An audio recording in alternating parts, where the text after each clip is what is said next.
Hi Juicy Learners, welcome back to Juice in Translation YouTube channel.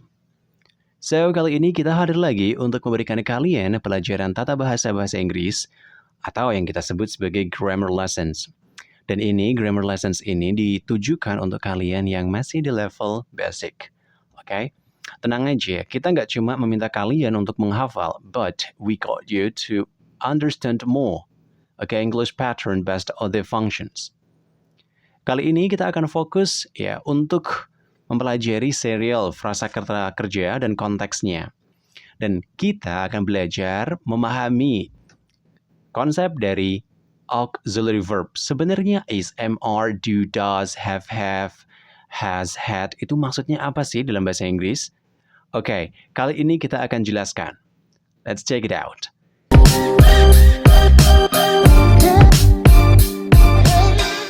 Nah, jika kalian merasa kesulitan memahami tenses bahasa Inggris, mungkin penjelasan ini akan cukup membantu. Jadi tenses itu sebenarnya kan hanya seputar konteks kata kerja saja, dan juga bentuknya. Berikut ini penjelasan singkat frasa kata kerja dalam tenses yang perlu kalian tahu. Yang pertama adalah be. Yang ini meliputi is, am, are, was, were. Oke, dan biasanya is, am, are ini ataupun was, were mengikuti ya kan, verb ing. Cek penjelasan verb ing pada video sebelumnya, atau klik link di bawah. Jadi frasa be, is, am, are, kita ambil is, am, are dulu, ditambah dengan verb ing, selalu berdampingan seperti ini, akan membentuk konteks sedang terjadi atau berlangsung dalam present time atau waktu sekarang. Kalimat yang dibentuk ini adalah kalimat aktif. Contohnya, I'm doing my homework now. Aku sedang mengerjakan PR sekarang. Atau kamu bisa masukkan kalimat negatif atau not juga. Melissa is not having a call. Melissa sedang tidak telepon atau tidak sedang telepon. What are you doing? Apa yang sedang kamu lakukan? Sederhananya seperti itu. Lalu kemudian selanjutnya, frasa be, was, dan were. Nah, was dan were ini sebenarnya bentuk lampau dari is, am, are. Jadi nggak ada bedanya. Perbedaannya hanya pada waktu saja. Konteksnya juga sama, sedang. Dalam past time atau waktu lampau. Contohnya seperti ini. I was doing my homework when you texted me. Aku sedang mengerjakan PR ketika kamu mengirimiku pesan. Ingat di sini, konteksnya adalah aku sedang mengerjakan PR. Ketika kapan? You texted me. Nah, kalimat you texted me ini juga harus simple past tense atau juga kalimat tenses lampau. Biar konteks waktunya itu bersinambungan. Contoh yang lain, Melissa wasn't having a call when her father called her out. Nah, jelas ya, called her out. So, Melissa tidak sedang telepon ketika ayahnya memanggilnya. Lalu kemudian, what were you doing at 9 p.m. last night? Apa yang sedang kamu lakukan semalam jam 9? Nah, itu adalah penjelasan dari kombinasi antara be, is, am, are, dan was, were pada verb ing. Lalu kemudian selanjutnya, is, am, are, dan was, were atau be ini juga bisa berdampingan dengan past participle atau verb 3 atau kata kerja bentuk ketiga. Konteksnya apa? Konteks yang dibangun dari susunan ini adalah pasif. Kalimat pasif. Remember. Oke ya. Contohnya begini. Daftar sekarang juga program fundamental dari Juicin Online English Course. Program yang akan membantu kamu belajar bahasa Inggris benar-benar dari dasar. Dengan mengikuti program ini, kamu akan dapatkan berbagai macam benefit, mulai dari waktu, sistem belajar, dan juga tutor yang berpengalaman. Tunggu apa lagi? Karena kamu butuh belajarnya saat ini, maka daftar sekarang juga. Info ada di bawah, cek deskripsi. See ya! Contohnya begini, the floor is mopped every day. The floor is mopped every day. I'm so sorry. The floor is mopped every Tuesday. The floor is mopped every Tuesday. Lantainya dipel setiap Selasa. Kalau semisal kita hilangkan is-nya, the floor mopped every Tuesday, artinya lantainya mengepel.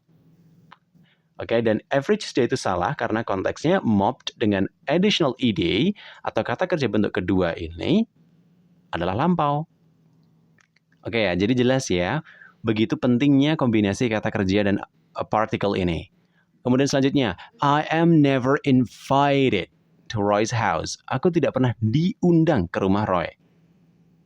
I am, and then invited. I'm never invited. Jadi jelas, I'm never invited. Kalau misalnya kita bilang I never invited tanpa am, maka artinya aku nggak pernah mengundang. These chairs are made of wood. These chairs are made of wood. Kursi-kursi ini dibuat dari kayu. Lalu kemudian selanjutnya, frase B kali ini was dan were yang diikuti oleh verb 3 itu membentuk konteks pasif dalam waktu lampau. For example, like the floor was mopped yesterday. Nah, jelas nih. The floor was mopped yesterday. Lantainya dipel kemarin. Kalau kita hilangkan was-nya, maka menjadi lantainya mengepel. Kan nggak bisa dong lantai mengepel sendiri. Lalu kemudian, I was not invited to Roy's house last week. Aku tidak diundang ke rumah Roy minggu lalu. Lalu selanjutnya, these houses were built last year. Rumah-rumah ini dibangun tahun lalu. Oke, clear? Oke, jadi penggunaan auxiliary verb is, am, are, was, were itu bisa membuat dua konteks. Yang pertama adalah verb ing, sedang, aktif. Sedangkan yang kedua adalah past participle atau verb 3 yang memiliki makna pasif. Selanjutnya, have dan has. Oke, have dan has itu memiliki dua kemungkinan. Yang pertama, bentuknya sebagai bentuk kata kerja asli. Dan yang kedua adalah auxiliary verbs. Dan kali ini kita akan fokus pada auxiliary verbs saja. Have dan has itu selalu berdampingan dengan past participle atau verb 3. Konteks yang dibangun itu adalah kalimat sudah. Sudah. Oke, ingat. Have or has plus participle memiliki konteks sudah dan aktif. Kalimatnya aktif. Contohnya, I have woken Tara up. Aku sudah membangunkan Tara. I have woken Tara up. Jadi, Tara sekarang sudah bangun. Sarah has fixed my computer. Sarah sudah memperbaiki komputerku. Jadi sekarang komputerku udah beres. Where have they gone? Kemana mereka pergi? Mereka udah nggak di sini. Nah, itu konteks yang pas. Sehingga ini lebih enak dan lebih mudah dipahami. Lalu kemudian selanjutnya yang terakhir adalah auxiliary verb do, does, did, dan verb 3. Nah, pada dasarnya dalam kalimat umum atau general statement kita menggunakan frasa kata kerja saat mengutarakan kalimat negatif dan interrogatif. Oke ya, jadi do dan does itu untuk present times atau kalimat sekarang waktunya, sedangkan did digunakan untuk waktu yang lampau atau past time. Kita mulai dari yang do dan does. Contohnya begini, I like cookies. Aku suka kue. Kalimat ini kalimat positif. Jadi kita tidak perlu sisipkan do dan does. Oke ya. I don't like cookies. Aku tidak suka kue. Nah, ketika kita baru mau menyisipkan negation atau not, maka kita baru masukkan auxiliary verb-nya. I don't like cookies. Begitu juga dengan kalimat tanya seperti ini. Do you like it? Apakah kamu suka kue? Bukan you like it, no. But do you like it? Do you like it? Okay? Selanjutnya, Sarah cooks breakfast every morning. Sarah memasak sarapan setiap pagi. Nah, di sini perhatikan, untuk kalimat simple present tense, kita tambahkan huruf S setelah kata kerja apabila subjeknya itu tunggal. He, she, it. Sarah cooks breakfast every morning. Lalu kalau misal kita mau sisipkan negation not, maka kita gunakan doesn't. Dan S tadi hilang. Sarah doesn't cook, bukan doesn't cooks, tapi doesn't cook for dinner. Sarah tidak memasak makan malam. Lalu kemudian untuk kalimat tanya juga sama. Does she cook for lunch? Apakah dia memasak untuk makan siang? Seperti itu. Oke, jadi sudah jelas ya, do dan does fungsinya seperti apa?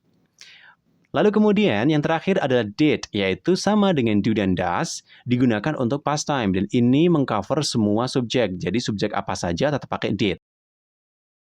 Contohnya untuk kalimat yang positif, I went to hospital yesterday. Aku pergi ke rumah sakit kemarin. Kata kerjanya, kata kerja bentuk kedua. Tapi kalau misalkan kita masukkan ke dalam kalimat negatif, maka kata kerja bentuk kedua ini berubah menjadi kata kerja bentuk pertama. Sedangkan kita taruh tambahan, yakni auxiliary verb did. I didn't see the doctor. Aku tidak bertemu dokter. Atau I didn't go to hospital yesterday. Oke ya. Nah, itu adalah contoh dari penggunaan auxiliary verb, baik itu be, is, are, was, were, have ataupun has, dan do, does, did. Complete dengan konteks yang dibangun ketika mereka bergabung dengan kata kerja. Oke, itu saja yang bisa Josin jelasin, dan apabila kalian ingin mengecek atau memeriksa pemahaman kalian, kalian bisa klik link di bawah untuk latihan soalnya. Oke, itu saja, dan kita akan ketemu lagi di video yang lain, everyone. See you again. Bye then, everyone.